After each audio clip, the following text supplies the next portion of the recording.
I've never been bothered by the existence of an easy mode in a game. I've never thought less of a game if it happened to include one. And yet, despite my indifference towards them, I strongly believe that games don't need them. They don't have to be a prerequisite or standardized feature that every single title has to launch with. And if you haven't guessed by now, yes, this commentary is inspired by the recent discussion people have been having about Sekiro and its difficulty, a conversation that seems to pop up every time From Software releases a game, or honestly, anytime anybody releases a hard game.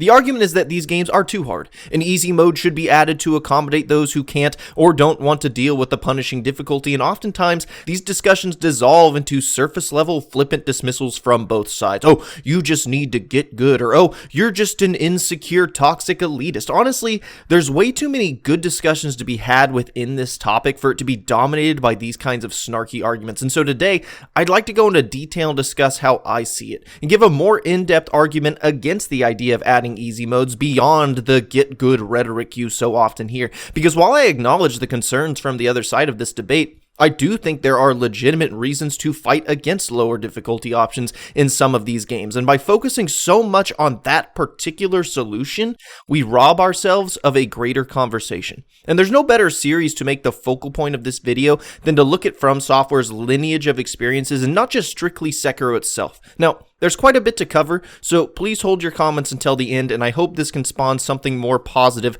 So let's start with the idea of intent. What is the point of a game? And this isn't so much an end-all be-all reason for why From's games should be difficult, but I do think for the sake of the points this video will make in the future, it should be stated that these games are intended to be difficult. Miyazaki, the game director and president of From Software, has been quoted saying this: "Ever since Demon's Souls, I've been really pursuing making games that give players a sense of accomplishment by overcoming tremendous odds. That's the point. The games are designed to be hard. They are designed to be an obstacle you have to overcome, and when you do that, that is supposed to provide you with this incredibly powerful emotion where you feel accomplished. And for some like me, that's kind of enough. If a developer wants something a certain way, they should stick to their vision. They should be uncompromising in that. If a developer wants a game to be hard with no difficulty settings, they should have the right to do that. And like it or not, they kind of do have the right to do that. But they certainly are not exempt from criticism when those decisions are made. And the common criticism and rebuke to a dev making a game difficult as part of their vision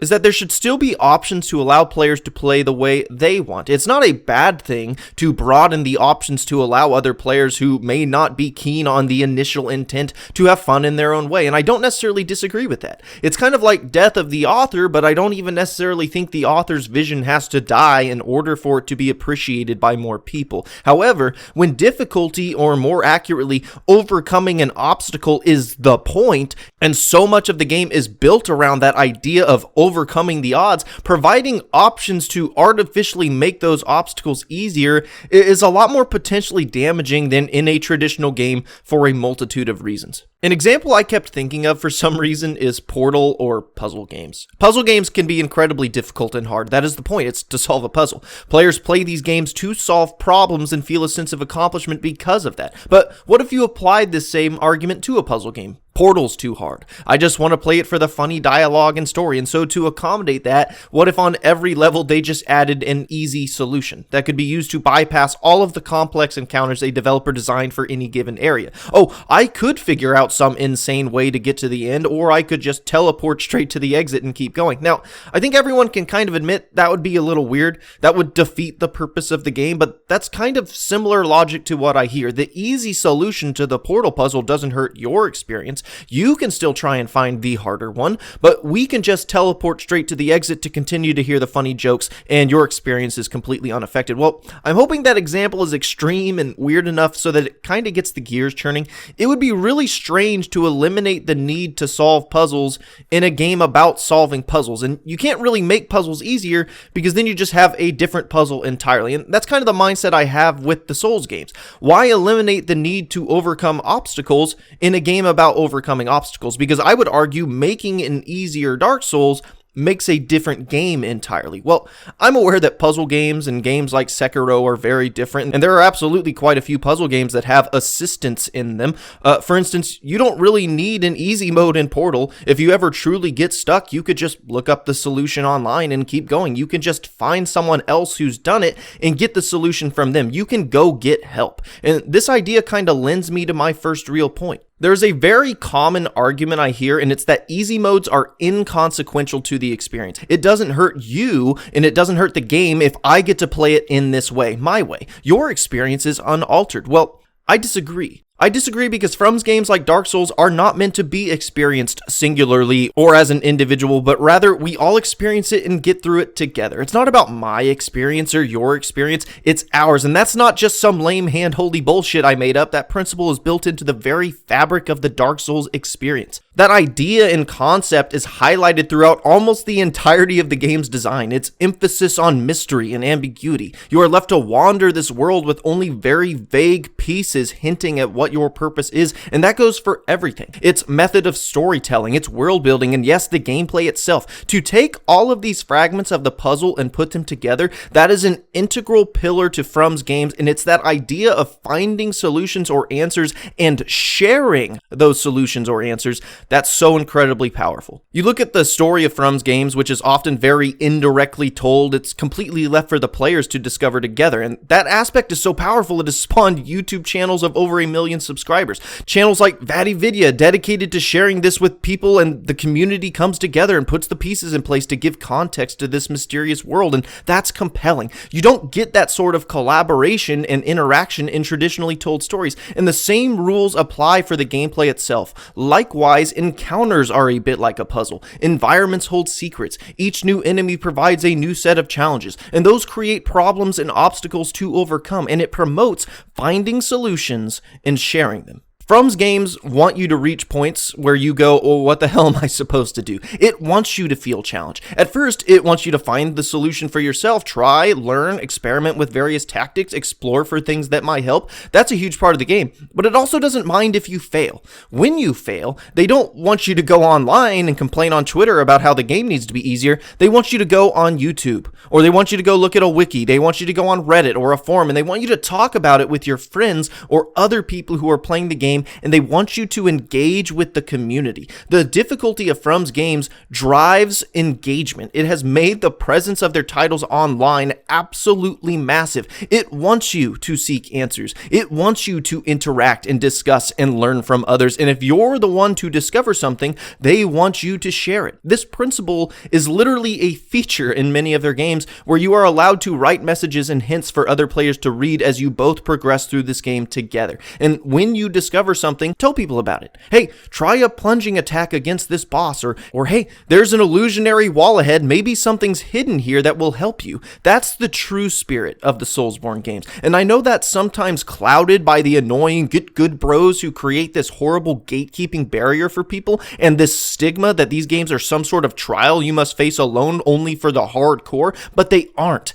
And they aren't even designed to be. In fact, they are designed to encourage the opposite. They're designed to encourage you to come together and engage with one another, share solutions, help each other. And the mystery and the difficulty are responsible for those aspects. Aspects that have made FromSoft a household name and have made their games some of the most influential and discussed titles of this decade. I truly believe if these games had an easy mode, much of this community interaction would be lost. The necessity to seek solutions and share would be diminished because the game would just offer that solution for you. And to me, that's a big reason why I'm so apprehensive about the idea of an easy mode in some of these games, because the way in which the challenge drives engagement and the clearly identifiable positive effect it has had for the series' popularity and stature, it's something I find really important, not only for the health of the series, but the experience itself that the series offers. Again, the experience we all take together. But that's just one point. The focus on easy modes, I believe, really limits the discussion. Clearly, my apprehension against them as a solution has nothing to do with a sense of elitism or getting good,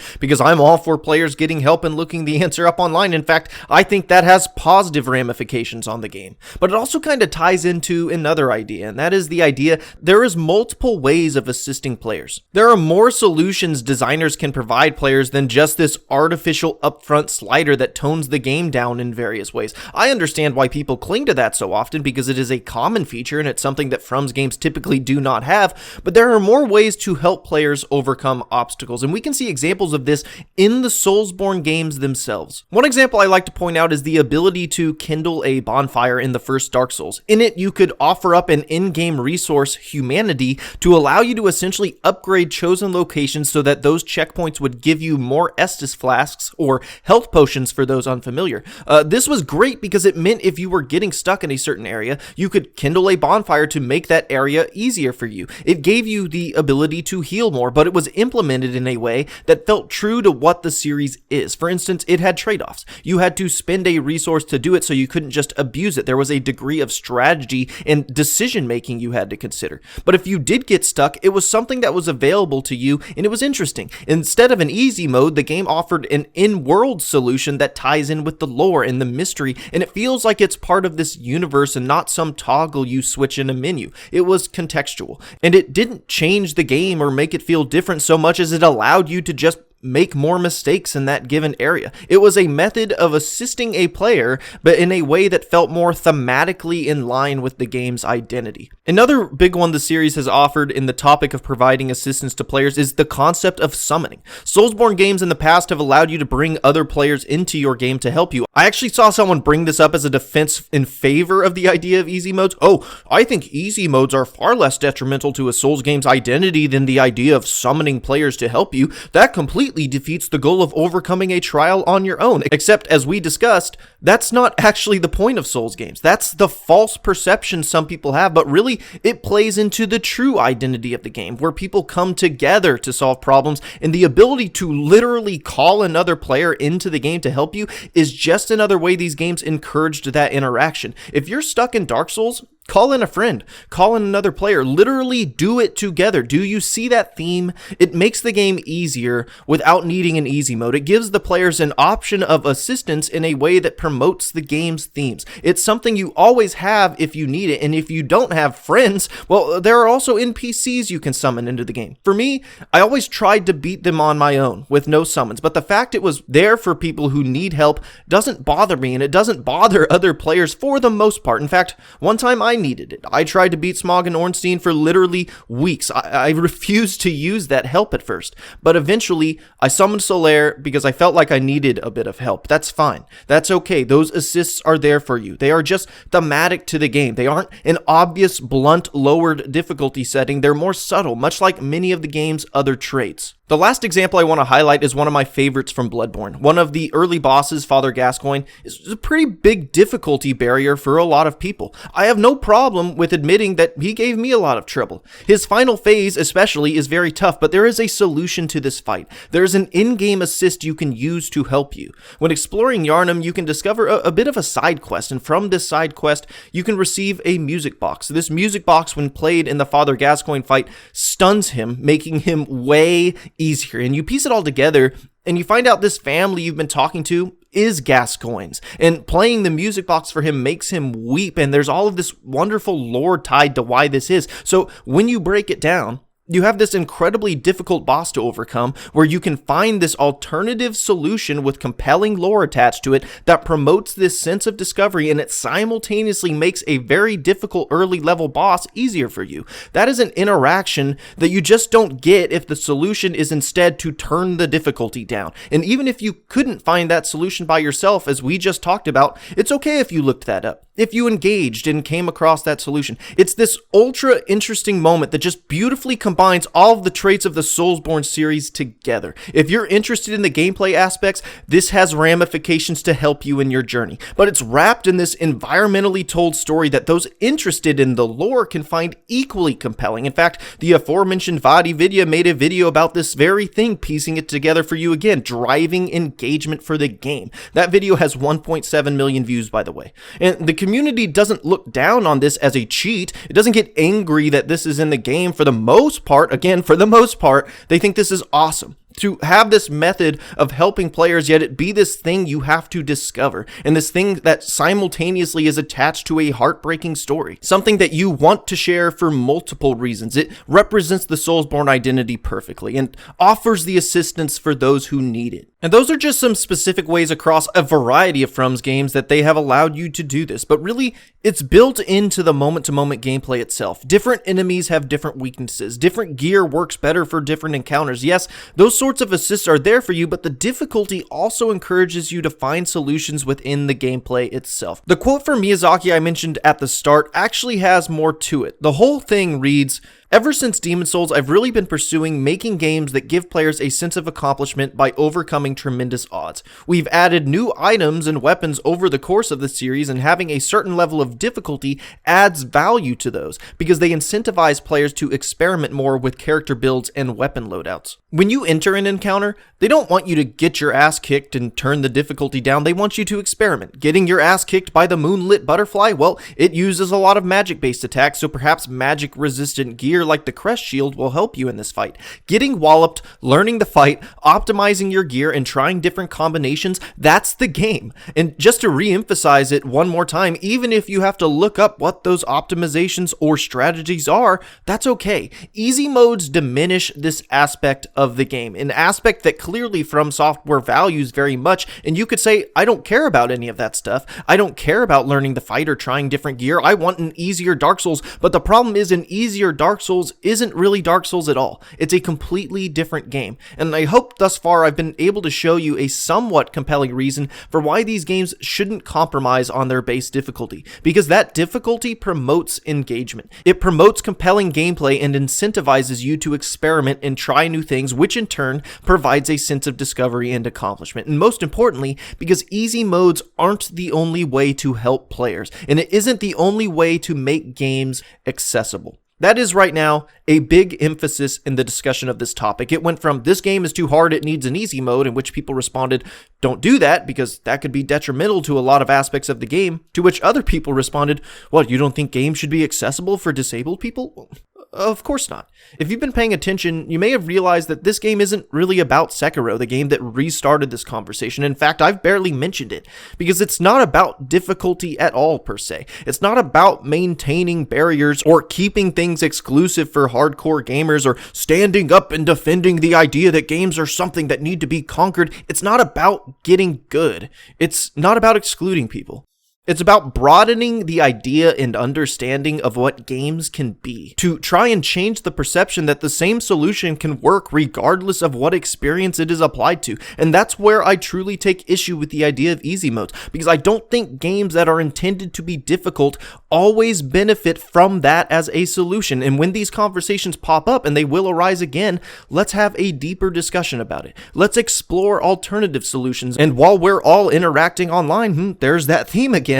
Let's see if maybe solutions already exist. Because I think that you'll find in From's games they often do. But people get so discouraged and so turned off by some of the toxicity and gatekeeping that they stop trying to find those solutions and suggest ideas like lower difficulty, maybe even more so to combat that toxicity than because they think it would actually be the best thing for the game. In closing, I think we need to differentiate between difficulty and poor design. Believe it or not, sometimes things are hard and genuinely unfair, unreasonable. It's okay to criticize a game when that's the case. There's a lot of talented people out there who can analyze fights and frame data and come up with compelling arguments about whether something is fair and reasonable or unfair. One might call that bullshit. Another interesting quote from Miyazaki reads, "It's not necessarily that I say, oh, this is too difficult, but instead the term I usually use is unreasonable." So that's the term I tend to use when I have these conversations with the development team. They consider these things as well. From's games are not meant to be impossible. They are reasonably learnable and designed to be overcome. I do not believe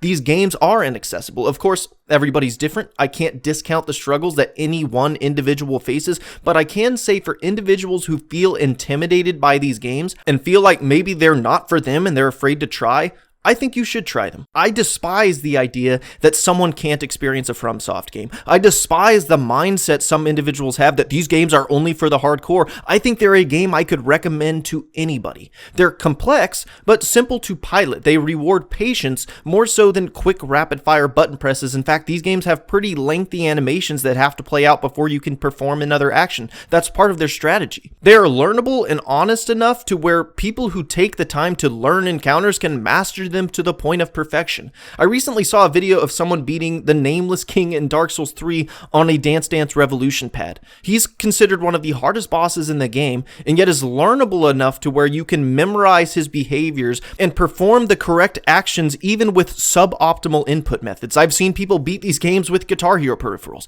Accessibility is important. Providing accessibility options and offering various methods of assisting players is something I have absolutely no problem with, and I hope most of you listening would agree with that. But my main point of this commentary is to say that each game can accomplish that in their own way, in a way that the designers feel complements or at least doesn't contradict what they want to accomplish. For some games, that's going to be an easy mode. Like I said, a lot of games have them, and that's totally fine. For other games, though, maybe that's not the best solution. Maybe that's not the best solution for Dark Souls or Bloodborne or Sekiro. Sekiro doesn't have a lot of these features I've mentioned. It doesn't have summoning or the diverse equipment options or the ability to leave messages for other players like the Souls games do. Maybe that means people find it more difficult. Maybe there is indeed a conversation worth having. Maybe there are things it can improve on, maybe not. But if you're looking to potentially take part in that discussion, maybe keep this video and some of these ideas in the back of your mind. Because there's a lot more to it than some of the surface level discussions you see. And there's a lot more that difficulty potentially adds to a game, and lowering it may genuinely be detrimental. It is not always inconsequential, as some have said. So sometimes, let's consider other options. Let's suggest alternatives, or discuss if maybe the answers are already there. Because games don't need an easy mode. But that doesn't mean they can't be for you. Till next time.